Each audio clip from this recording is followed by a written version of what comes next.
Hello and welcome to the Game Theory Podcast. I'm your host, Sam Vecenie. We are presented by The Athletic today on the show.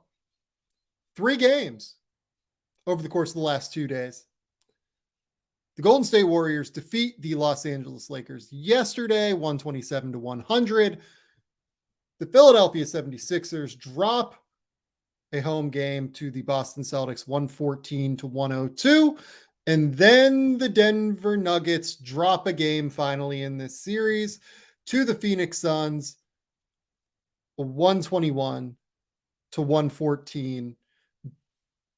Just unbelievable performance from Phoenix's 2 stars, Devin Booker and Kevin Durant. They combine for, doing math in my head now, that's 86 points out of these 121 points for the Phoenix Suns. An unbelievable, incredible, dominant performance from 2 players that needed to show up and absolutely did. We'll talk about one guy for Phoenix that did not show up in this game and eventually got benched, and deservedly so, in my opinion. But let's start with the good from the Phoenix Suns Denver Nuggets game that just ended, in a game that I thought was actually really fun and enjoyable to watch for a number of reasons. It was back and forth. There were a lot of adjustments going back and forth between the coaches. And then we obviously had this just unbelievable virtuosic performance from Devin Booker. We're going to dive into some tape here momentarily. We're going to talk a little bit about everything that we saw from Devin Booker in this game and some of the ways that I think Denver kind of let them get a little bit loose, in my opinion. I think that Denver's defensive game was not quite as on point as we'd seen in games 1 and 2.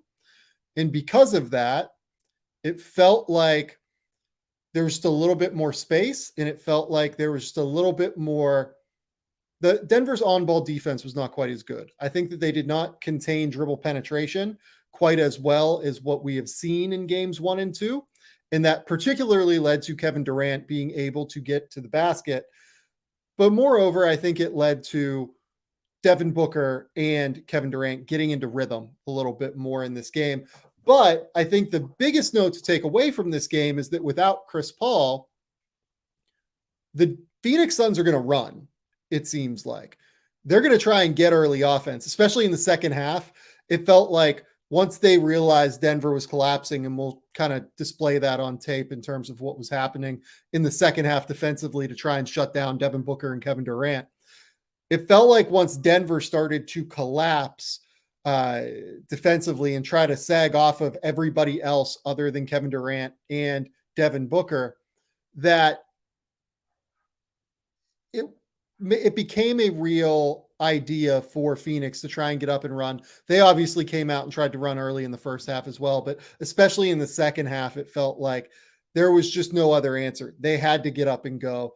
Otherwise, it was going to be harder for them to actually get easy shots. And I think that is a byproduct of Chris Paul not being in the mix for Phoenix tonight. Chris Paul, by and large, is a player that likes to play a slower tempo, not due to his age, due to his brain. He likes to really be able to see across the defense and be able to kind of process everything that's happening on the court in a real way. And it does lead to his teams playing slower. This goes back at times to New Orleans, but basically since he got to Houston and particularly Phoenix. Oklahoma City that year, they played 3 guards. They'd get a little bit more up tempo. But for the most part, this has been a slower Phoenix Suns team since Chris Paul and Kevin Durant have been there. And we saw that tonight. So I think it's worth diving into just how Devin Booker got loose tonight and how he was so incredible. And I think what you're going to see here is early on, there was a lot of transition, and later on, there was a lot of early offense. Some of this was absolutely absurd shot making from Devin Booker. But the difference in this game, in my opinion, just straight up across the board, the number one factor in terms of why the Phoenix Suns won this game was that they pushed the pace. If you look at the fast break point differential, it was 23 for the Phoenix Suns versus 11 for the Denver Nuggets. That's an enormous differential. It's hard to make that up. And I think that what we're going to see here with Devin Booker is going to showcase why Denver's defense was not quite as on point, why Devin Booker is one of the unbelievable best shot makers in all of the NBA, and how Denver's transition defense, I think, was a little bit lacking tonight. So let's maybe start there. Let's go to the tape here. We're going to start at the 10:55 mark of the first quarter. And what you're going to see here is just that Nikola Jokic is going to try and pick up Devin Booker in the backcourt very briefly.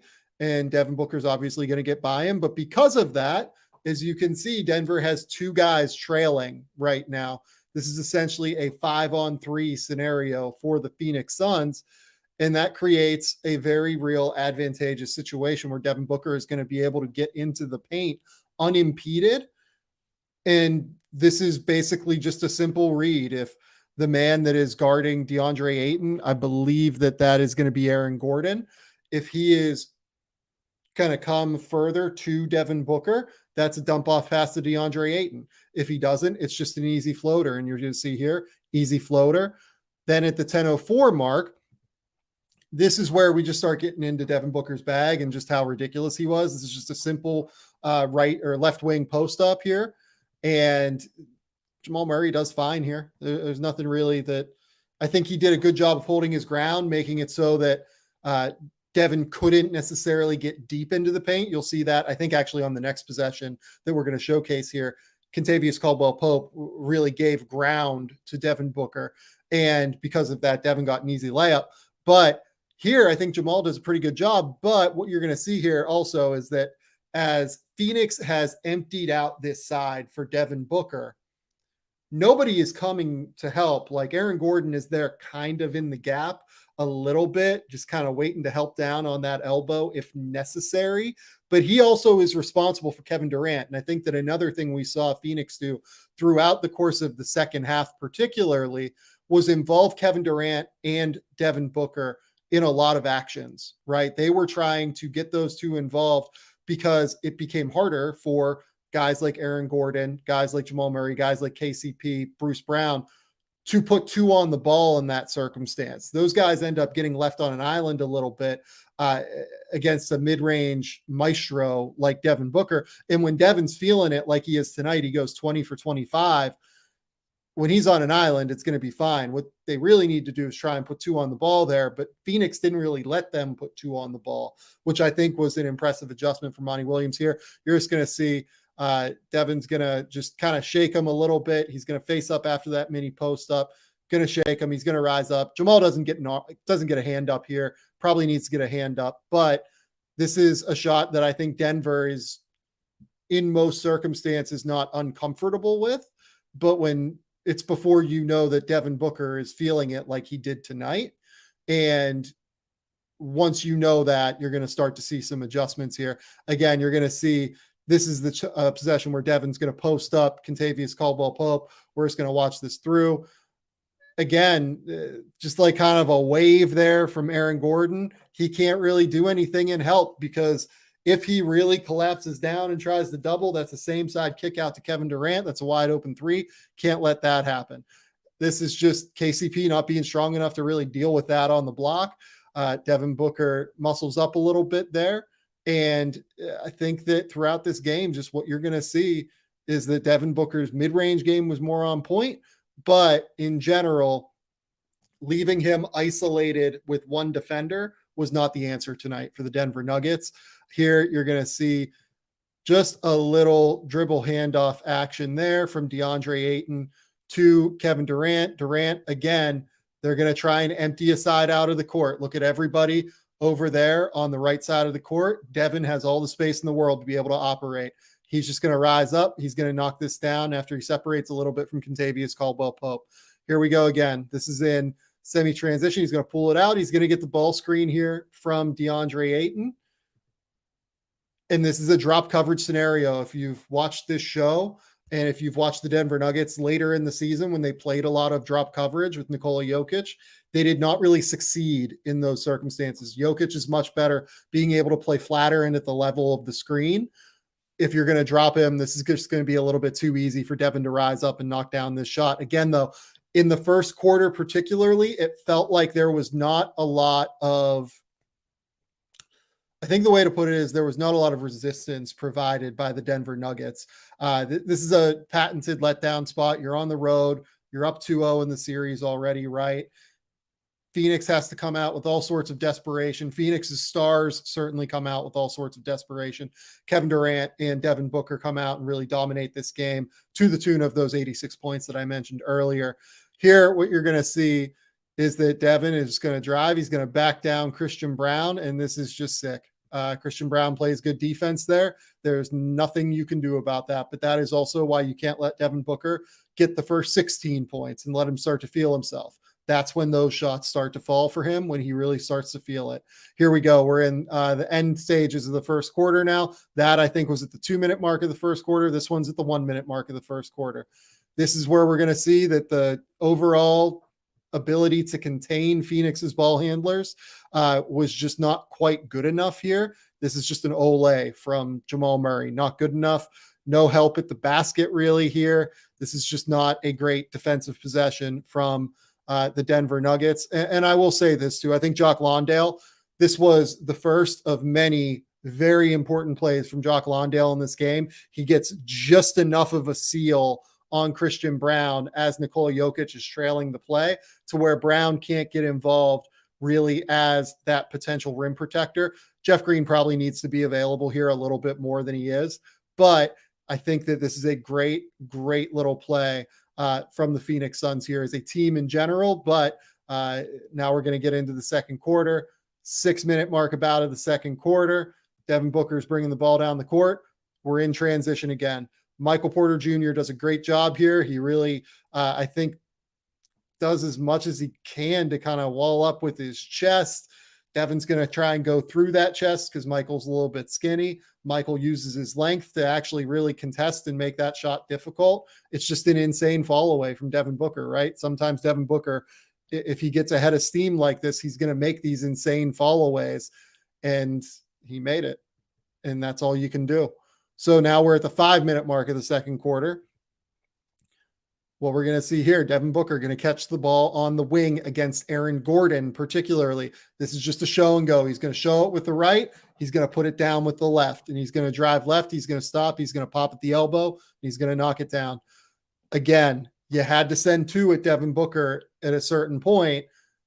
Denver does that starting like pretty close to maybe not this possession. This is, again, just the next possession down the court. Again, you're going to see here, Denver not picking up well enough in transition. Nobody really picks up Devin Booker out on that wing. Michael Porter Jr. has his back turned. Aaron Gordon kind of recognizes it, but Aaron's trying to pay attention to where Kevin Durant is at all times because that's his assignment in this series. Aaron Gordon does, eventually, I think, maybe make Michael Porter realize. I don't know if he said something there, but Porter turns and tries to contest. But I mean, once you get Devin Booker's feet set, once you get him planted like that, it's going to be curtains. So that's a little bit too easy. None of this is all that complicated, though, in terms of what you're seeing. Phoenix's offense in the first half to get to these 67 points, it was not complicated. It was Kevin Durant driving, trying to finish. Kevin Durant isos on Aaron Gordon, getting out in transition, running the court. None of this is like all that. There's not like a lot of X's and O's to break down here. This is kind of simple stuff where we're emptying out one side of the court and Denver's not really doing anything to adjust and stop that from happening. So Devin's just going to rock and we're going to let it go. So here, Devin Booker, again, this is just a drive. Nobody picks him up at the 4-minute mark this time of the second quarter. This is just a really, this is, again, just a great example of Denver's contain on dribble penetration not being good enough, right? You would like to see Aaron Gordon hopefully be able to wall up. But again, when you're operating in these circumstances where this is basically a keeper on a dribble handoff, right? This is an option play. Think of an option play in football where the quarterback has the option to keep it or to pitch it. This is exactly what this is. This is an option play for Kevin Durant and Devin Booker. Devin Booker has the ball. He has the option to pitch it around the play to Kevin Durant, but instead he recognizes that this is an empty side of the court and that he's probably going to be able to get that advantage on Aaron Gordon because Aaron has to pay attention. He has to bring himself to the right because that's the direction his man is going. And it's a really smart design here because you have Deandre Ayton coming up to set the screen in the middle of the court, and KCP essentially is going to treat this as if it's an ice situation. He's going to try and get his body in between the screener, which is Ayton, and his man, which is Devin Booker, and force Devin Booker to go baseline here. The problem is, again, that Aaron Gordon just doesn't do a good enough job of dribble contain because of the design of sending his man, Kevin Durant, behind the play with the option play for the dribble handoff. This is a really smart design. This is probably the closest thing to X's and O's that I thought was very creative in the first half from Phoenix. Mostly it was just Devin Booker really getting loose and being able to take advantage of those isolation situations because Denver's dribble penetration was not good enough, and because in general, their decisions to not quite double, not quite bring enough help for particularly Devin Booker in the first half was not good enough. He ends up with 27 in the first half here. And it was just a phenomenal first half. Now we're into the second half. We're at the 7:30 mark of the third quarter. And Devin Booker has not made a field goal yet, if I remember correctly, in the third quarter. And it's in part because of the way that Denver tried to condense the court. And we're going to see this throughout this second half clips that we're going to watch. Denver did a really good job of sagging off of guys like Cam Payne, like Landry Shamet here. Devin Booker, again, is on that empty side of the court here. Everybody is on the right side of the court. Devin Booker isolated on the left side of the court here. And this is a pitch back, but I don't love that Deandre Ayton kind of rolls Nikola Jokic into a potential help situation there into the middle of the paint. And B, look at how far over now Michael Porter Jr. is helping. He is trying to really pay attention to Devin Booker and stop him from being isolated on that empty side of the court. He's trying to give Kentavious Caldwell-Pope help there. Look at how far away he is from Landry Shamet here. And how far he's going to have to recover to get back into help. This is just going to be a really solid, well-contested shot by Kentavious Caldwell-Pope. This is what Denver wanted in this circumstance. Devin Booker is just a great basketball player, and he knocked it down. Denver made these adjustments. They did a really good job of making it harder for Kevin Durant and Devin Booker to be able to beat them in the second half. That's why they came back from down 15 points at the, I believe, 2-minute mark or so left in the first half. They were down 67-52 in this game. And look at the score here at the point that we're watching. It's 73-68 before Booker knocks down this shot. Eventually, Denver takes the lead in the third quarter, in part because of these defensive adjustments, making it much harder. Phoenix's offense completely shut off until they started recognizing that they have to get out and run. They have to just take these early opportunities when they're given. If there's a good shot for one of Devin Booker or Kevin Durant, we got to take it and we got to go, right? So here we go again. Devin Booker bringing the ball up the court at about the 7-minute mark of the third quarter. He is going to get, I believe, here we go. This is Jamal Murray. Jamal Murray guarding him. Michael Porter kind of goes under like a potentially kind of slippy action there from Cam Payne. And because of gets that, just that little bit of separation in space, Devin Booker is going to rise up and just knock down this 3-pointer. But again, look at the amount of time on the shot clock. That's like, by the time he lets that loose, that's 7 seconds or less. Classic Phoenix Suns under Mike D'Antoni offense, right? Here we go again. 21 seconds left on the shot clock. He's passing half court. This is a classic 2-for-1 scenario at 34 seconds left on the game clock. But again, 7 seconds or less Suns offense. We're trying to get up. We're trying to run because Denver has taken the lead because their half-court defense has gotten stingy and they've adjusted in terms of what we're trying to do on offense. Here we go again. Devin Booker just gets this early shot and knocks it down. This is just a pretty sick little set, a little slick Iverson cut across the play here. Again, you're going to see, I believe that's Kevin Durant come from that strong side corner over to the weak side corner to empty out this side of the court for Devin Booker here. And Devin Booker is going to get this drive and he's going to blow through. I believe that was Bruce Brown guarding him that time. Tough shot. Bruce Brown bodies up, makes it hard to go through his chest. But at the end of the day, that's just a really, really, again, smart set that isolates Devin Booker on one side of the court. That was the goal for Phoenix tonight. We're trying to get Devin Booker isolated on an empty side of the court. Here we go. This is just a absolutely sick set of dribble moves. And he just, gets loose from Jeff Green, but not even gets loose. I mean, it was just absurd that he was able to make that shot.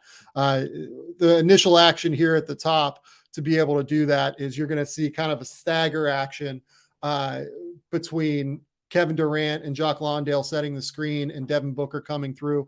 Your goal here is to try and get that switch from essentially Landale's guys, what you're hoping for. You're hoping it's not Aaron Gordon that's going to be able to come out. And indeed it is Landale's man who has to come out and defend. Jeff Green does a really good job here. He stays in front of his man. He slides with them. He contests. It's just a tough shot. That's the way it was going for Devin Booker tonight. And then finally here, another kind of handoff keeper play here. So Landale's going to set this screen coming across the play just to get Devin Booker a little bit loose. Option play where he can complete the dribble handoff here to Kevin Durant. Kevin Durant can come across the play into a ball screen for Jock Landale, and that probably ends up being a drop scenario from Nikola Jokic, just given where he is in the play at that point, if he does decide to execute the dribble handoff. But because he doesn't, empty side of the court, he's essentially isolated on Nikola Jokic, and that's a shot that Jokic is just not going to be able to contest at all because Jokic's feet aren't quite quick enough and he's not light enough on them. This was just classic Devin Booker the entire game. Unbelievable work, I thought, from Phoenix to get him loose in the way that they wanted to get him loose by getting him isolated on one side of the court. I love the way that they utilized Kevin Durant in a lot of actions with him in order to force Denver's defense into difficult scenarios in terms of dribble penetration contain responsibilities. And I just really loved the way that Denver responded in the second half, to be honest. I love the way they adjusted, forcing that help side over, making things more difficult.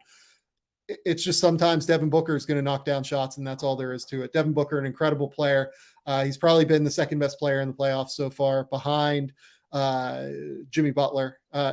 Unbelievable player so far in these playoffs. He's really emerged into what people wanted him to be coming out of Kentucky, and certainly after his run toward the finals in 2020, and then also throughout the last few years as he's emerged into an all-star. This is not just your run-of-the-mill all-star, third-team all-NBA player in Devin Booker anymore. This is a guy that at this point is one of the clear best players left in the playoffs. And I fully believe in him to continue this run at this point. Now, we should talk about Deandre Ayton very quickly. Deandre Ayton was essentially a mess tonight, especially on offense. He has 4 points, his 9 rebounds, doesn't really crash the offensive glass all that hard. I thought he did an okay job stopping Nikola Jokic from scoring. Obviously, Nikola Jokic goes for 30, 17, and 17.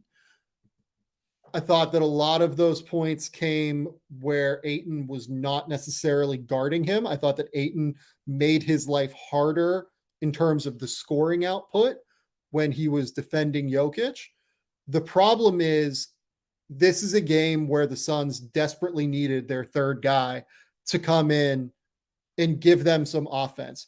Roll hard to the rim, be aggressive, be physical, be energetic. At around the 3-minute mark of the second quarter, we saw like the play that is the epitome of DeAndre Ayton in these playoffs so far, unfortunately. He catches a pass on a roll. I want to say it was like a pocket pass from Devin Booker into an empty side of the court. His man is completely out of position. Nikola Jokic, I believe it was, had kind of overcommitted to Booker. And all he has is Michael Porter Jr. rotating over from the weak side. DeAndre Ayton is 7 foot tall, 250 pounds. When he wants to play with real force, he plays with real force. All he has to do is take 2 steps and just absolutely slam the hell out of this ball.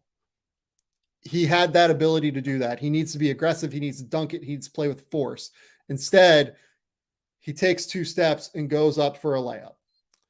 And Michael Porter swats the hell out of this layup. It goes the other way. I think Denver scores a bucket. There were a lot of other later second half moments on offense and on defense at that point as well, where Deandre Ayton essentially became unplayable in this game. He got outplayed by Jock Londale in this game. We need to be realistic about that. We need to just say what it was. Jock Londale played better than Deandre Ayton in this game and gave Phoenix a better chance to win. If that's going to continue to happen, Phoenix can't win this series, I don't think. I don't. And I don't know how much faith I would have in Deandre Ayton, like, coming back from this, frankly. He's had moments where he's come back from tough games before, but we're in a circumstance where Monty Williams just chose to close a game with Jock Londale. All due respect to Jock, he played great tonight. He was really energetic. He did all of the little things that Devin Booker needed just to get him a little bit of separation, be a high-level screener, actually be willing to score and try and like be aggressive with the ball when opportunities arose. He ended up with 6 points and 9 rebounds in 22 minutes of action. He went 3 of 3 from the field. It just wasn't good enough tonight from Deandre Ayton. And this is, now the second or third time I feel like I've come on this show and talked about how it wasn't good enough from Deandre Ayton. And we got to see it. At some point, we've got to see Deandre Ayton be that physical presence that he needs to be. Needs to roll hard to the rim. I thought that the ability just of Jock Londale to roll hard to the rim and be like a presence on the offensive glass was a big part of why Phoenix tonight in the fourth quarter was able to kind of break the shackles for Devin Booker with all of that crazy help defense. Just having to be aware of Jock Londale. It got to the point where Denver did not have to be aware of where Deandre Ayton was. They didn't have to care if he was rolling to the rim or not, because he was going to stop short into that short roll area. And that's an area of the court that they're comfortable with Deandre Ayton being in. DeAndre's got to play better. I think that they need DeAndre defensively in this series against Jokic, and they need DeAndre at his best defensively. And they need him to be a real offensive threat just to relieve pressure at this point now on Devin Booker and Kevin Durant. Wasn't good enough. We're at the point now where Miles in the YouTube comments is asking, has Jock Londale been the Suns' third best player in this series? It's not a crazy take. I mean, the way he played tonight, it was incredibly impactful and important. I mean, I think TJ Warren gave them some really good minutes. They finally played TJ Warren both first and second half minutes in this game. I don't know, man. Yeah, I think my answer is yes. I think Jock Londale probably has been, given the fact that this is the game that they won and they desperately needed it, and he was their third best player tonight. Yeah, probably. Is there a third best player for the Phoenix Suns? Honestly, there might not have been tonight, but that's where we're at in this series, unfortunately. And they need to do more. DeAndre Ayton needs to do more. It's just, yeah, it's not quite good enough. We'll take a quick commercial break and we'll be right back. We're going to talk about the Celtics and the 76ers, a game that I really enjoyed watching, and a game that, after we talked a lot about Joe Mazzulla's lack of adjustments against James Harden in game one, I thought was very impressive from Joe Mazzulla in terms of the way that he has changed their style of play in order to account for guys like Joel Embiid and James Harden.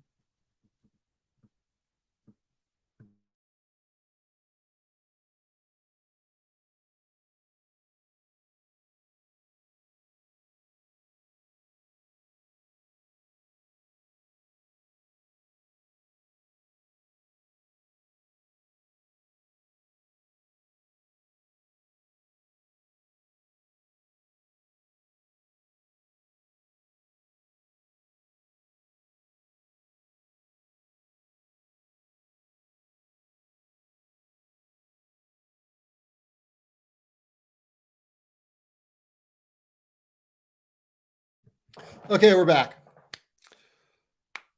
Let's start talking about the Celtics and the 76ers. Boston Celtics beat the 76ers 114-102. A really, really impressive game on a number of fronts from Boston, because it felt like, to me, there were times in the fourth quarter, given some of the late game offense issues that Boston has had over the course of this playoff run throughout the course of the season, it felt like this could have gotten away from Boston, and they didn't let it happen. I love the fact that they did not let that happen. Jason Tatum goes for 7 points in the last 3 minutes. I believe he outscored Philadelphia in that time. I believe they only had 6 points in the last 3 minutes. It was a really, really important kind of line in the sand, it felt like, for Boston, where Philadelphia is on their home court. They're really starting to aggressively come back in this game. It felt like it was kind of a 10-point cushion for a lot of the second half. And Philly finally makes their run. They get it down to 100-96. And it's just like, oh shit, here we go again. It could have been that for Boston. They've had these issues, certainly in recent times and throughout large swaths of the season. That didn't happen. And I think it's in part because of Jason Tatum. And I think it is in part because of some adjustments that Joe Mazzulla has made throughout the course of this series that I think deserve a lot of props. So in game one, James Harden really did a number on the Boston Celtics. The way that he was able to find the advantageous matchups that he wanted in order to either get to the paint, touch the paint, be able to get to his step back, any sort of shot that James Harden wanted to get to, he was able to get there. At this point, Joe Mazzulla has gone away, for the most part, from playing what Boston prefers in terms of the too big structure, and they've played smaller in games 2 and game 3. They've played a lot more Grant Williams. I believe Grant Williams played something like 29 minutes in game 2, and then in game 3 tonight plays 23 minutes. And his minutes, I thought, were really, really important. The other guy that was incredibly important in this game was obviously Al Horford. Al Horford goes for 17 points on 6 shots, makes 5 threes, 7 rebounds, 2 assists. And it wasn't just the shot making, it was the way that Boston, particularly in the second half, I thought offensively, took Joel Embiid away from the rim and made life harder for him, especially with those smaller lineups where they can play 5 out and really force Joel into space. So let's just kind of dive into a few clips. I didn't grab a crazy amount of these ones because I thought that it kind of spoke for itself in some moments. I felt that Boston being able to get Joel Embiid out into space in this game was kind of the most important thing that they were able to do successfully in this game in the second half when they needed to. So here you're going to see Marcus Smart. He's going to come down the court. We're going to see Al Horford trailing into this play. He's going to set this screen here, and it's just a really smart screen. He kind of continues to nudge James Harden away. He tries to isolate James Harden onto him so that Joel is forced to guard Marcus Smart in space here. And look, this is Joel being pretty okay once Marcus kind of tries to back him down. But the key here is that Marcus recognizes that he's got Jason Tatum just for a dribble handoff where Jason's going to be able to get downhill against Joel. And Joel is going to have to play drop because Joel can only play drop. And it's just a great screen here on Tobias Harris from Marcus Smart. And at that point, you're forcing Joel Embiid into a one-on-one island situation against Jason Tatum. And that's going to be a very difficult spot in space for Joel Embiid. Jason Tatum drives to the rim this time. Good contest from Joel Embiid. I don't really have any qualms with how he played this. I think he played the possession well. It's just that Jason Tatum against Joel Embiid in space is a mismatch that favors Jason Tatum. So here we're going to see, I believe this is Jaylen Brown who's going to catch this ball on the wing. And he recognizes immediately here, as soon as he turns the corner, that Joel is on him, but that he's going to be able to string out Joel. I think he recognizes it right here. James Harden just kind of peels off and lets the switch happen, which is probably not quite good enough from James. But as soon as Jaylen realizes that he's got Joel strung out onto him, he doesn't go up to the wing where PJ Tucker can kind of get that switch back onto him. He decides to go to the corner instead, which is big. And this is where, look, there's nobody in the paint right now. There's absolutely no bodies in the paint right now for the Philadelphia 76ers. This is beautiful, well-spaced, spread out, 5-out offense for the Boston Celtics, where Al Horford is able to make shots because he goes 5 of 7 from 3 tonight. And here, this is just Jaylen Brown. He's going to shake him. He's going to blow by. He's going to just make that shot super easy. He gets the foul on Joel Embiid and goes to the line. He knocks down the and one. This is just simple stuff at the 10:30 mark of the third quarter. Here we go again, the 9-minute mark of the third quarter now. This is going to be Jason Tatum bringing the ball up the court. Good screen from Al Horford. And again, this is just a one-on-one situation with Joel Embiid on an island, having to deal with Jason Tatum and his shiftiness and his ability to stop-start with his handle. Here we go again. The shake, the little Euro step into the floater. I don't, again, think that's a bad rep in terms of a possession from Joel Embiid. I think he did everything he could to make life harder for Jason Tatum. Jason Tatum on Joel Embiid in those ball screen scenarios is a mismatch. So what we're going to see on this possession, I believe, is that Joel is going to come up and he's going to actually call out a pre-switch here. You can see him point to PJ Tucker. He's trying to get PJ to be the one to take the ball screen, and he'll actually go and guard Jaylen Brown this time. That way they can maybe avoid the mismatch of Joel in space if Jason Tatum kind of does not handle the ball screen well. So look, PJ Tucker flies out. Joel Embiid is responsible at this point for Jaylen Brown. Jaylen comes up, sets the little shimmy screen here, and he gets the ball at the top of the key. It's a beautiful little almost pick and pop. It's like it's not quite a Spain action, but it has a similar kind of texture to it in terms of the way it works out in practicality. Here, Jaylen Brown, it's almost like a delayed Spain action where it's like they were like reading what was happening on the court as opposed to it being like a primary goal of the set here to get that like screen the screener action essentially. And it came because of the pre-switch that Joel called out. So because they pre-switched, Jason recognizes it. He just brings it back out to the key to Jaylen. And again, this is Jaylen Brown on an island against Joel Embiid. And his first step is too fast for Joel Embiid. That's the reality of the situation. That's all there is to it. He's going to be able to get by him every single time if he wants to. This one now, I believe this is the last one we've got. This is at the 3:20 mark of the third quarter. All of these, by the way, in the third quarter, as you can see. This one actually does involve Rob Williams. He comes up, he sets the screen, then flips it to a little step-up screen. And Joel is just way too deep in his drop here. Malcolm Brogdon can shoot. There's not really an excuse for him being that deep in the drop there. This is just a walk-in three for Malcolm Brogdon.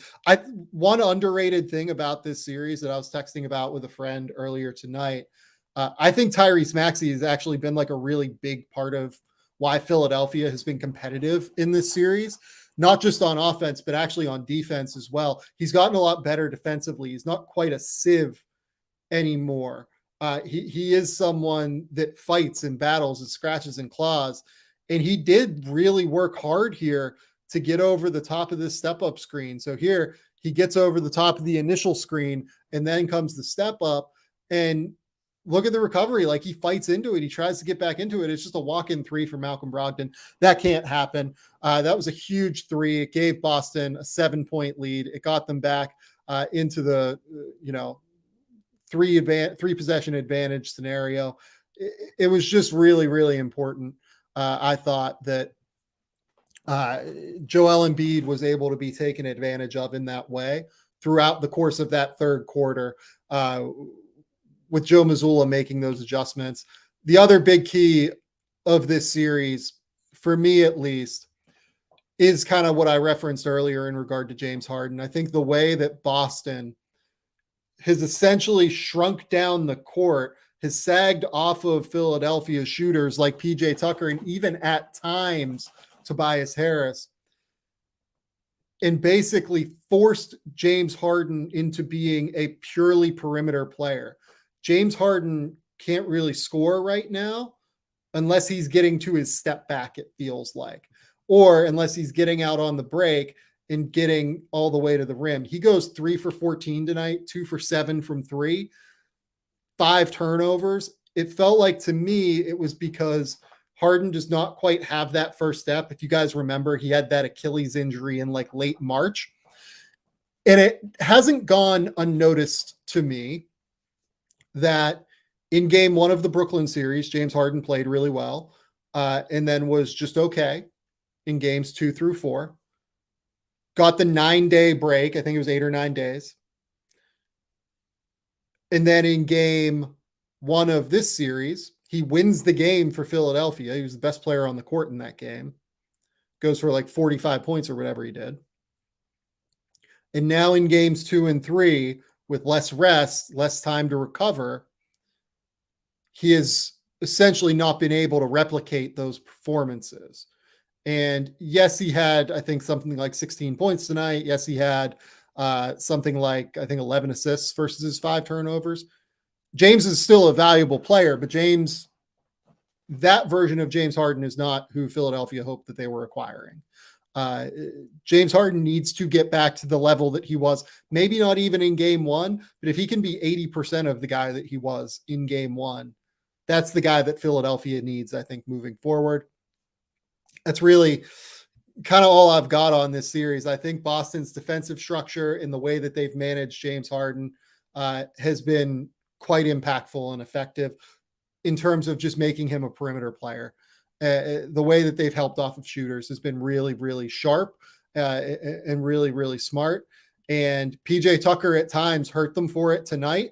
He goes 3 for 4 from 3. But you know what? You're going to live with that, and you're going to force PJ Tucker to beat you every single time. That's the reality of it. That's something that they didn't do in game 1. But I think Joe Mazzulla deserves a lot of credit in this game particularly, and also in game 2, by going smaller a lot of the time, being able to switch those actions at the top of the key with James Harden. James Harden, again, can't really get that separation against those switches, it feels like, in these games with a shorter runway. So that's important. I think Joe Mazzulla has done a great job. That decision to go smaller has really reaped rewards for the Boston Celtics over the course of the last few games here. Let's take one more quick commercial break, and then we're going to get into Warriors-Lakers. And if you guys want me to answer any questions after, I will do maybe a quick Q&A on anything that you guys want. So let's take one quick break, and we'll get into Warriors-Lakers.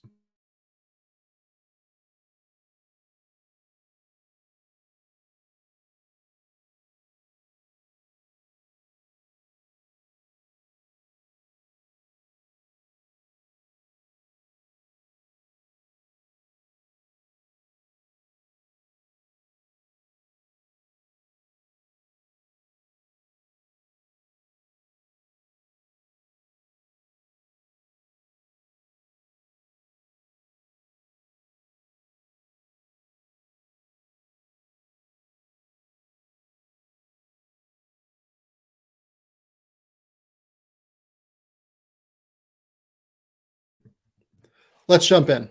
Let's talk about Warriors-Lakers game 2 that happened last night. Really, really interesting game for a number of reasons. In large part, it has to do with the fact that the Warriors just completely blew the doors off of the Lakers in this game. And I think it happened in large part because of the adjustments that the Warriors made from game 1 to game 2. The main one that was just immediate from the jump is obviously JaMychal Green enters the starting lineup.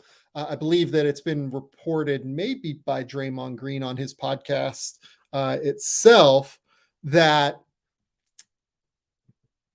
Kevon Looney came down with some sort of like illness before the game and wasn't going to be able to play like a full minute load. And because of that, JaMychal Green ended up being the person to enter the starting lineup after some consultation between Steve Kerr, Stephen Curry, Klay Thompson, Draymond Green, etc. The team and Steve Kerr kind of decided together, it felt like. And they wanted that size against Anthony Davis, as well as wanting that shooting ability and ability to space the floor. So that adjustment works really well. It ends up spacing out and stretching out the court for the Lakers defensively in ways that we'll talk about momentarily when we get to what I thought was the most impressive part of the game, which was the Stephen Curry and Draymond Green pick and roll combination. But the other thing that they did was obviously run drastically more Draymond Green on Anthony Davis than in game one. In game one, as we kind of talked about, there was a lot of experimentation, it felt like to me, where they were trying to get a feel for how they wanted to play this Lakers team. There were possessions where they used Draymond Green on Jared Vanderbilt as a help defender. There were possessions where they used Kevon Looney on Jared Vanderbilt and Draymond Green on Anthony Davis. There were possessions where they hid Stephen Curry on Jared Vanderbilt in order to get Stephen Curry a blow because of the offensive load that he was carrying. There were a number of things that they did in order to kind of, try and get a feel for the series. It felt like more than anything to me. They eventually get down by double figures. They make a comeback in the fourth quarter. Not quite enough. Lakers take game one. They get home court advantage at this point now. Fast forward to game two. You can see this in the numbers according to Second Spectrum. In game two, Draymond Green defends Anthony Davis on 39 possessions. Kevon Looney defends him on 15 possessions. Anyone else defends him on 9. Kevon Looney in game one defended him on 45 of the possessions. Draymond Green 27. All others 8. That comes from Kevin O'Connor, who got those numbers from Second Spectrum. Now, I think that showcases A, that Kevon Looney was probably not feeling well, and then B, the big thing is that they made the adjustment to Draymond Green defensively, and I felt Draymond Green did a good job of shoving Anthony Davis out further away from the basket, essentially. He made Anthony Davis into more of a jump shooter than what he was in game one. And I think that was a really, really important part of what the Lakers' success was in game one, all of the paint pressure that they got. And I thought that was a really important part of the Warriors' defensive structure in game two, being able to get Anthony Davis shoved out a little bit further away from the basket and forcing him to become a little bit more of a jump shooter in this game. Having said that, the biggest adjustment was going like 5-out spread pick and roll for a big part of this game. They dropped 127 points in this game. A lot of the actions they ran for Klay Thompson were awesome. He knocked down a ton of shots off of screens, was super, super impactful. He ends up going 8 for 11 from 3. But to me, the best player on the court was one of Draymond Green or Stephen Curry, depending on how much you rate Draymond Green and the defensive job he did on Anthony Davis. Having said that, Stephen Curry completely orchestrated this game like it was just his. Like he was the only one, it felt like, whose tempo, who was controlling the tempo of the game. And that's crazy if you think about the fact that he's playing a LeBron team. LeBron is the king of being able to orchestrate the tempo of a game, right? Last night it was Stephen Curry. Stephen Curry goes for 20 points, 12 assists, 3 turnovers, goes 7 of 12 from the field. Not like a crazy Stephen Curry night if you just look at the numbers. But if you watch the tape, what you will see is that Stephen Curry and Draymond Green pick and roll game that we've seen for so many years now, that they have so much synergy in, that they just know like the back of their hand at this point. That's what won this game, I felt like. So let's kind of dive into the tape here. Let's talk about the Stephen Curry and Draymond Green pick and roll game that was so impactful. So here you're going to see Draymond Green come up, set a step up screen. This is just at the 9:30 mark of the first quarter. So they're going to this early on in this game. They went to it way more late, but early on in this game, they were like, you know what? We think that with this 5-out structure with JaMychal Green in for Kevon Looney, we can put JaMychal in a corner. We obviously have Clay. We obviously have Wiggins. They have to stay attached to all those guys as shooters. We're just going to go spread floor and we're going to go. So here, again, 9:30 mark of the first quarter, Draymond Green sets a step-up screen. We're going to see here, he's just going to roll into the middle of the court, and this is just classic Draymond Green. He's going to see, before he even catches the ball, he knows where the help is coming from. He knows that, I believe that is D'Angelo Russell, has come all the way inside the elbow and help. He knows that LeBron James has come all the way inside the restricted area to help. So this is just him dribbling once and making a read, right? Nobody comes all the way toward him. That's kind of a stunt from D'Angelo Russell in the end of the day. LeBron James just not quite providing the impactful rim protection that he used to in these circumstances.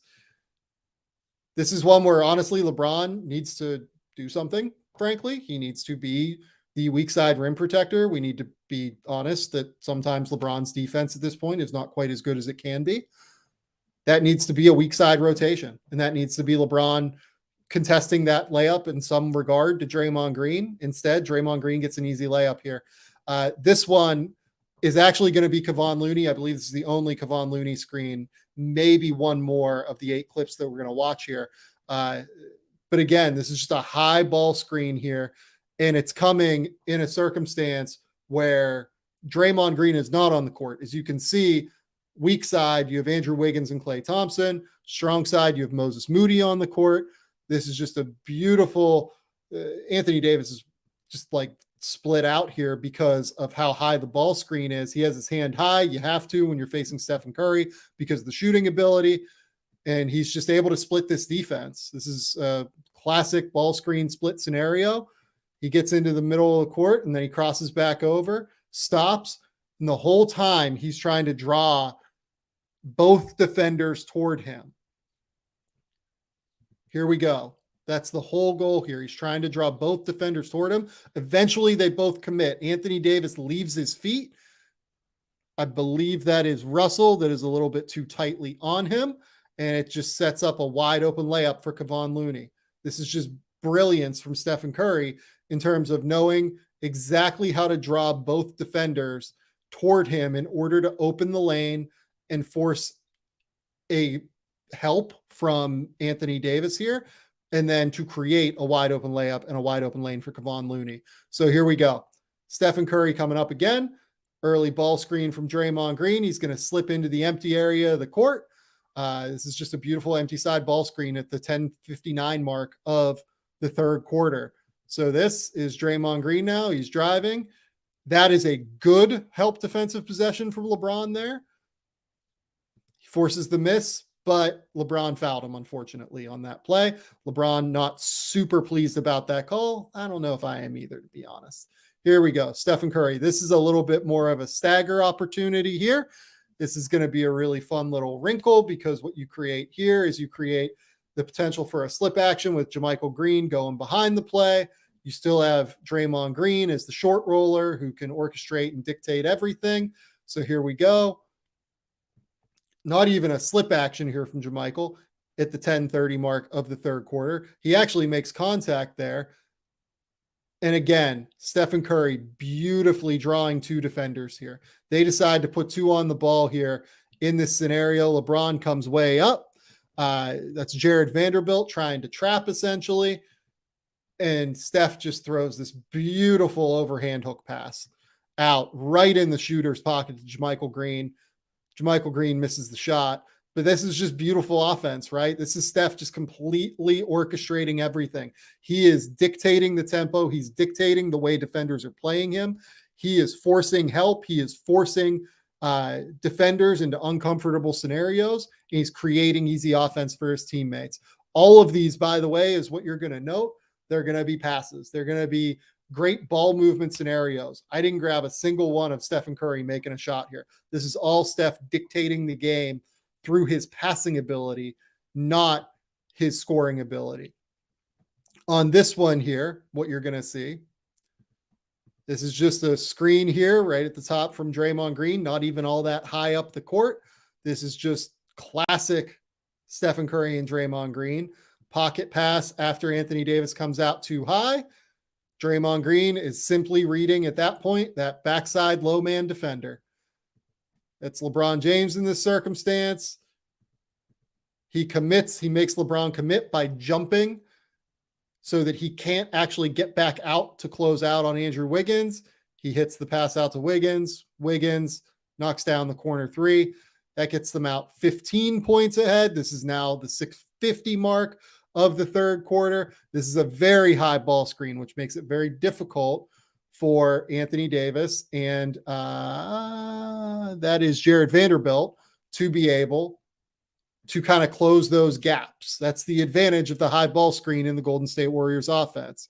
It's hard to close those gaps. So here, Draymond Green kind of gets his feet tied up with Jared Vanderbilt.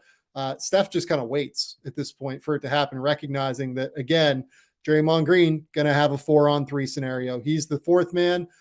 Clay is 1. Andrew Wiggins is 2. And then who is that in the corner? I believe that is JaMychal Green in the corner again. So what we're looking at here is just a very simple read from Draymond Green. As soon as he recognizes that D'Angelo Russell has come up way too high and that he is just way too high in this play as opposed to being low in the corner where Andrew Wiggins is, this is just a simple live dribble whip pass.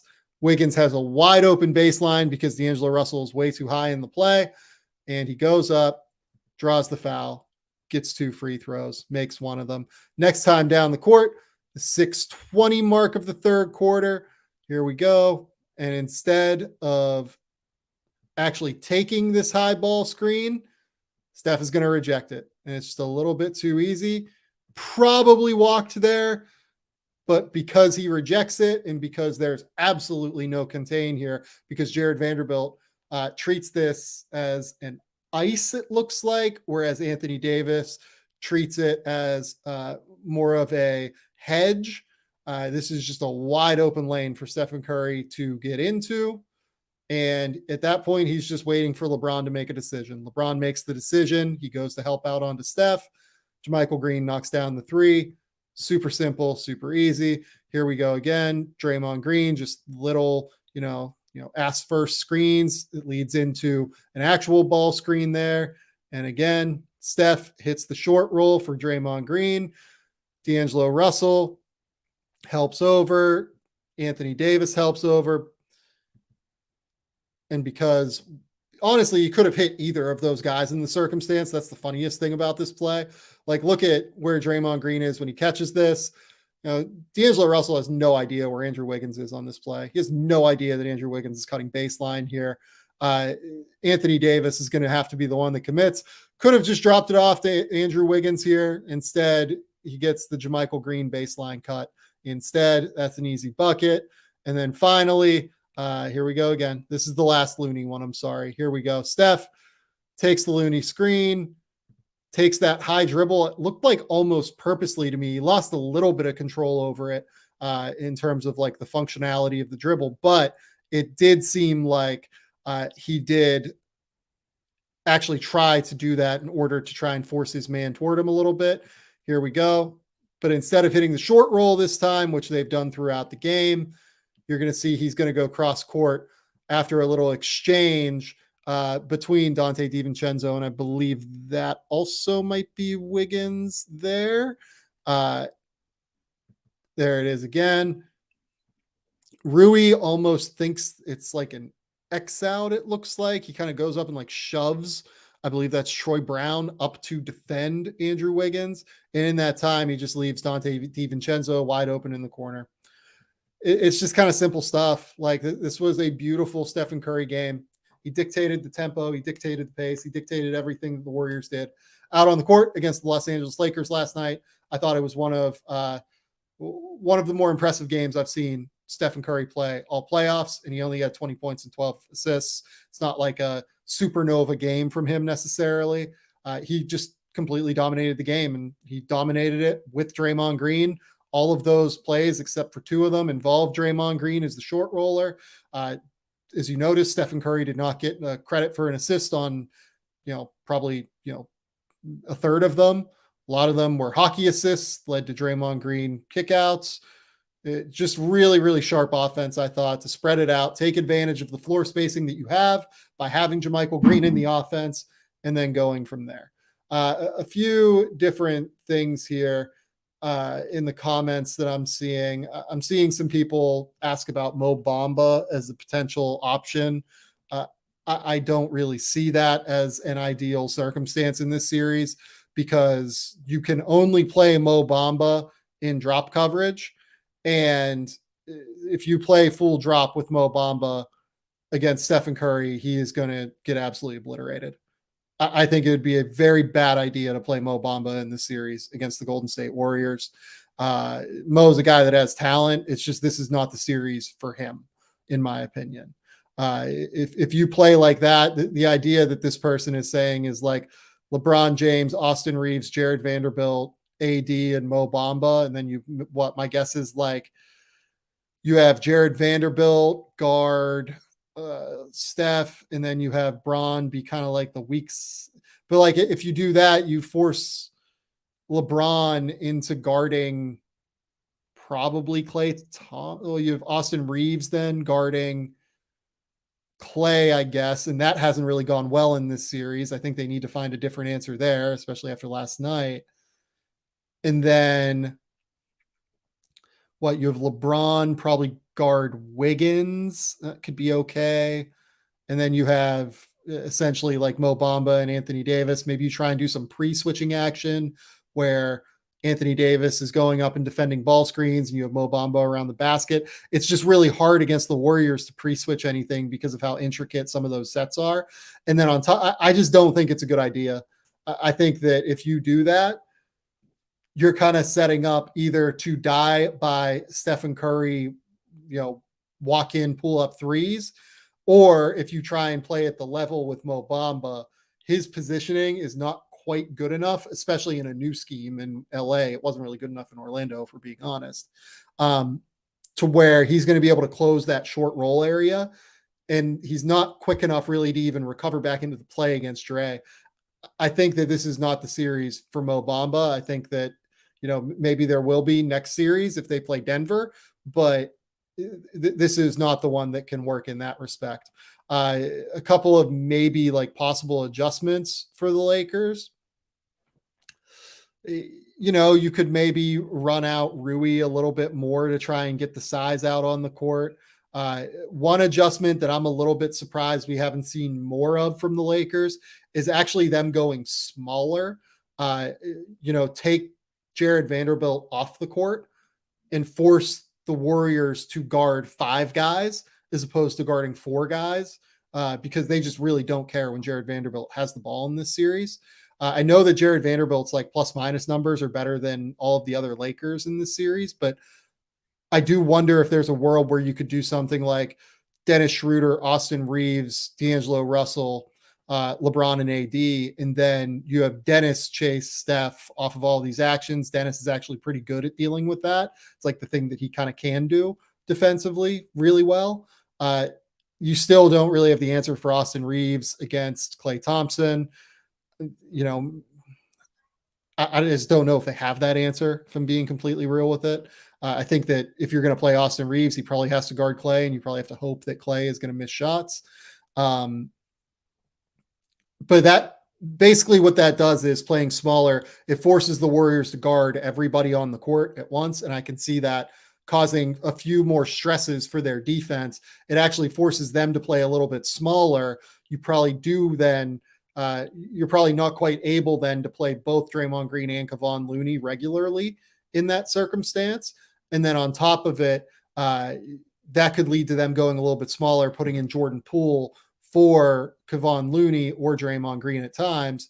And if you do that, you then have the pool matchup, which is something you can take advantage of defensively, as we've seen them try to do throughout the course of this series. So it's a little bit interesting. I mean, I think it's tough. Mal Deng asks, why can't they just concede the JaMychal threes and have JaMychal's defender shadow Steph's screen setter and defend that pick and roll so AD can stay in the paint? A lot of the I think that the Warriors would then adjust. They'd probably set some more stagger screens and like double drags at the top. And it would be harder then to kind of do what you're asking for, is essentially like to pre-switch that screen. And then you'd be relying on JaMychal Green to miss shots. I'm comfortable with that idea. I don't think that's like a disaster plan to try and not defend JaMychal Green and leave AD in the paint. But you might get beat. You might get hit doing that. JaMychal can shoot, especially if you leave him wide open. He made probably 5 threes last night. Does that sound right? Made 3 threes last night. Had 15 points. So it's not, honestly, that's not a bad structure either. I think that's like more sensible than playing Mo Bamba. DC asks, how about Vando on Clay and Dennis on Steph? And I'd imagine then you're taking out Austin Reeves. Yeah, great. I think that's interesting. I will say I don't love Vando always on off-ball actions, especially for guys that are like technicians like Steph are, because a lot of what Jared Vanderbilt's greatness is defensively is like that over aggression and like that length and that activity level and that annoyance that he can cause for opposing teams and opposing ball handlers at the point of attack. I think that sometimes those guys that are great technicians like Steph, or like Steph and Klay Thompson, frankly, they can get him going one way and then run like all sorts of misdirection actions off of it. And it becomes a little bit tougher. But I think that might be a better option, DC. I don't mind that. Trying to play Dennis on Steph and then Jared Vanderbilt on Clay. I would maybe try that a little bit more. I think that's a pretty good plan. That's sharp, I think. Again, though, like to me, the goal is for them to manufacture offense as much as anything. And I think that having Jared Vanderbilt out there makes their offense a little bit tougher to manufacture and could lead to some rotational adjustments later where the Warriors are forced to play guys like Jordan Poole. Maybe they're just very comfortable playing Moses Moody more. I mean, Moses Moody played 25 minutes in this game to Jordan Poole's 16. Dante DiVincenzo played 27 minutes to Jordan Poole's 16. Seems like they, might have run out of, leash for Jordan Poole. If that happens, that's a shame for the Lakers, given the way Jordan has played this series and throughout the course of the playoffs, frankly. But yeah, I don't mind the idea of Dennis on Steph and then Vanderbilt on Clay, and just try to force just do it as a different look. Like you can do different things throughout the games. Eric Weiss here over at Sports Aptitude, shout out to Eric, brings up that Moses Moody's looked real solid. Agree. Moses Moody looks great in this series. He looks awesome. He looks like everything I thought he was when I ranked him 7th on my pre-draft board.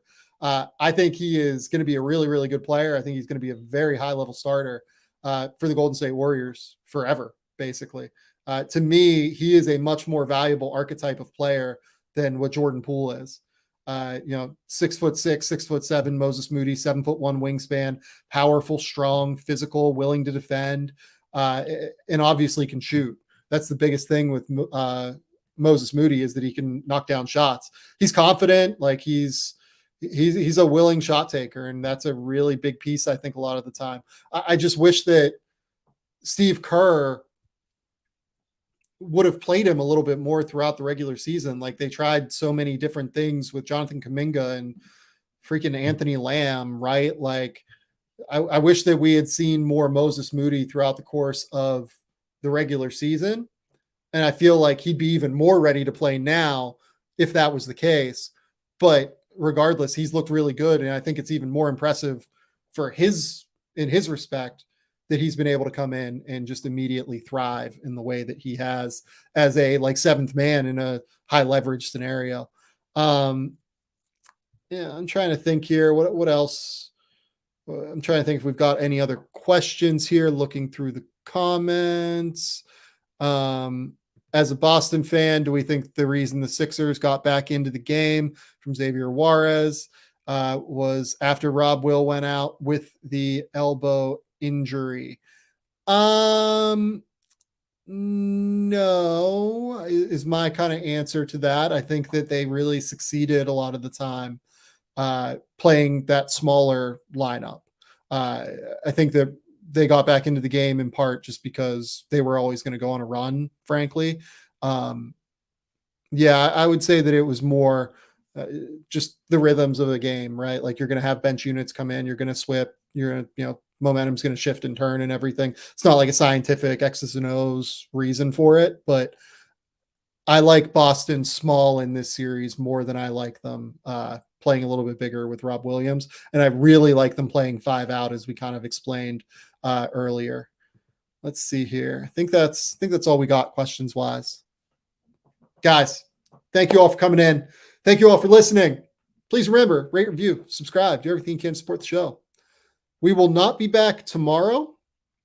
We will be back on Sunday. We will break down all of the action from the 4 games that occurred over the previous 2 days.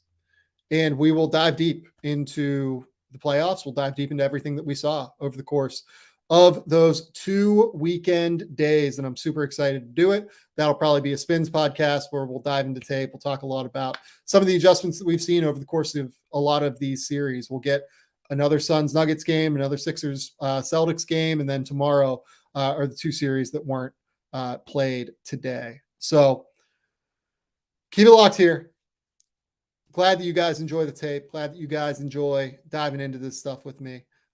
Please hit the subscribe on the YouTube channel. We're closing in on 5,000 subscribers, something like that.